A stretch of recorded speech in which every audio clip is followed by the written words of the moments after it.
दो तुम, आके बंद कर मत रहना, आके बंद कर मत रहना।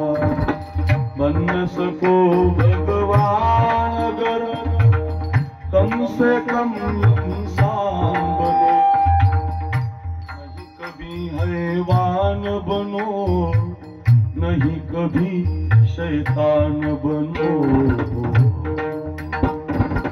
बन न सको भगवान अगर तुम कम से कम इंसान बनो, नहीं कभी हैवान बनो, नहीं कभी शैतान बनो।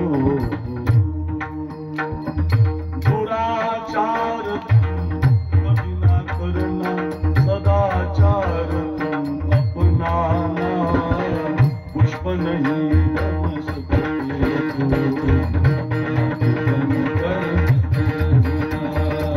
भला किसी का कर न सके तो, बुरा किसी का मत करना, पुष्प नहीं बन सकते काट बंद कर देना, काट बंद कर देना। नका नका दुराचार कधी करू नका, पापामध्ये सहभागी होऊ नका। 100 पोरं होती धृतराष्ट्राला, ऐका रे, 100ची 100 पोरं पापी निघाली आणि बाप पापामध्ये सहभागी झाला। एकतर पोराला पाप करू द्यायचं नाही, झालं तर त्याला माफ करायचं, त्याला ठोकून काढायचं। आताचे बाप पोराला मारत नाहीत।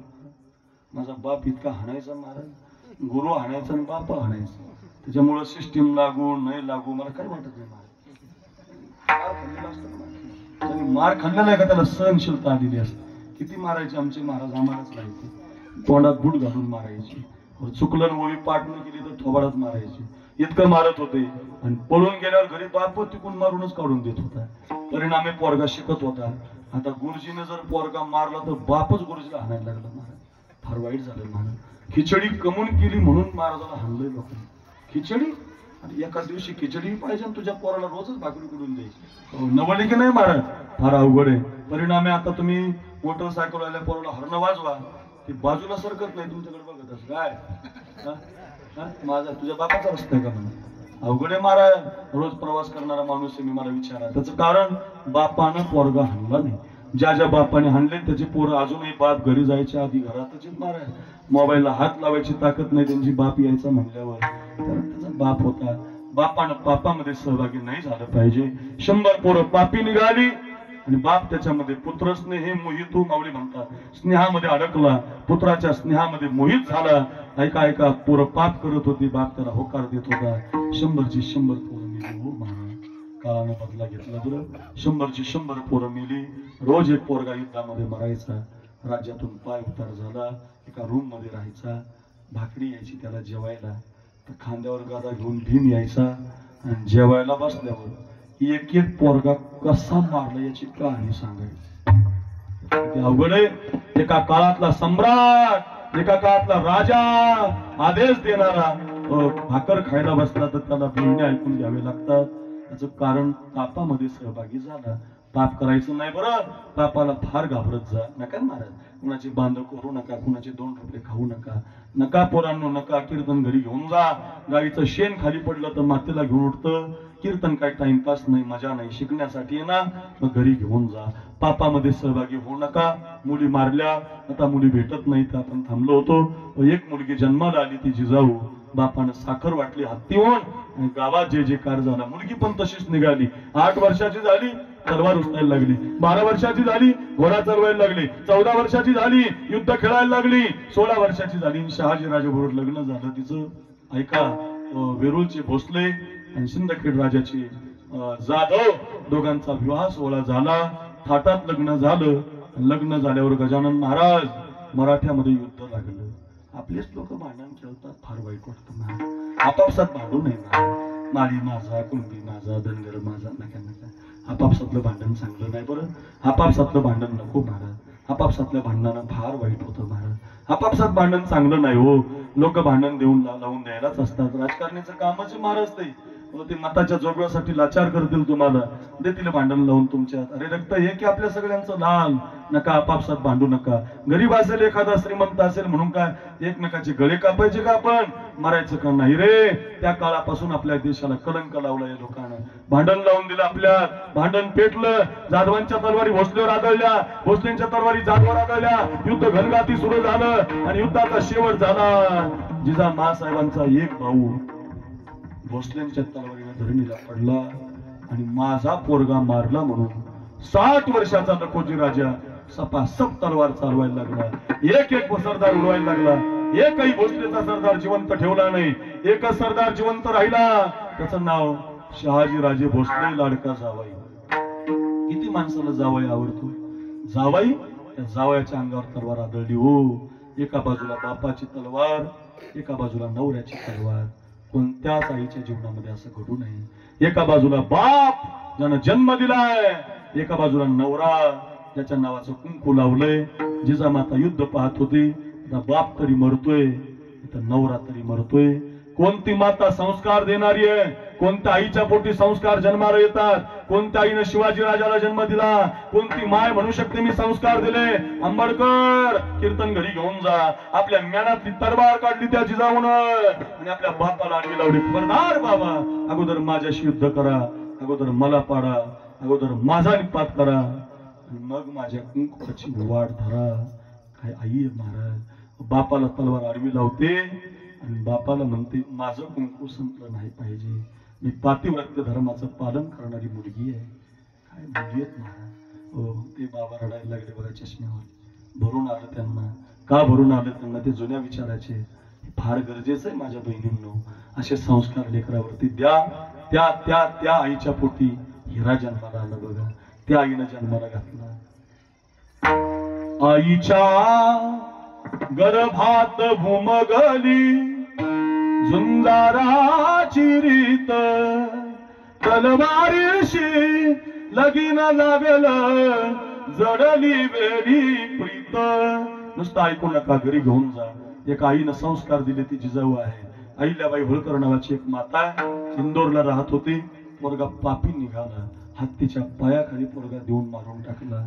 संस्कार देणारी माता म्हणतात, बाळ चुकत असेल तर त्याला माफ करू नका, त्याला सजा द्या, त्याला संस्कारित बनवा. माय बापाचं कर्तव्य बालपणामध्ये संस्कार द्या. बालपणातले संस्कार बालपणाच्या संधीचं सोनं असतं.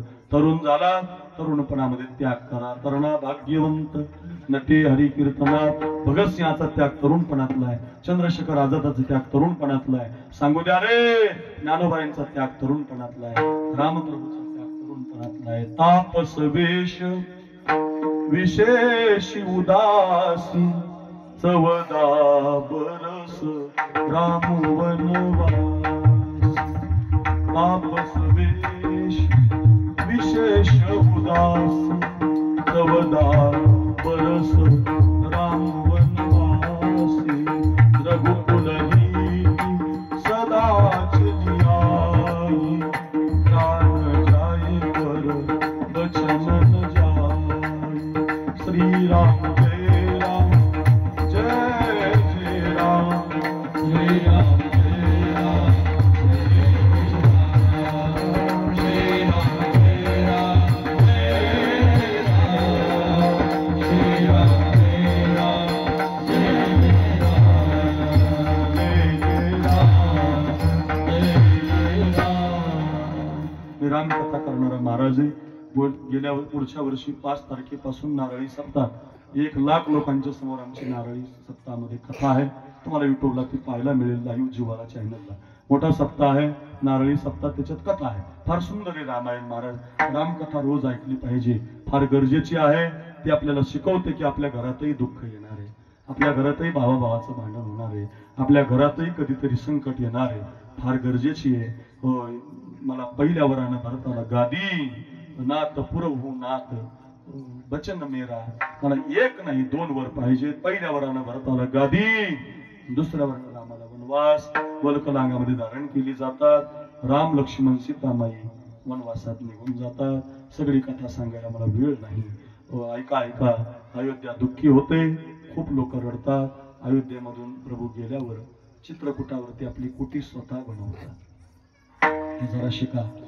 विश्वाच्या मालकाला सुद्धा इथे कष्ट करावे लागतात. फुकट मिळत नसतं बरं. फुकट कुणी देव म्हणत नाही तुम्हाला. फुकट कुणी तुमचा आदर्श घेत नाही.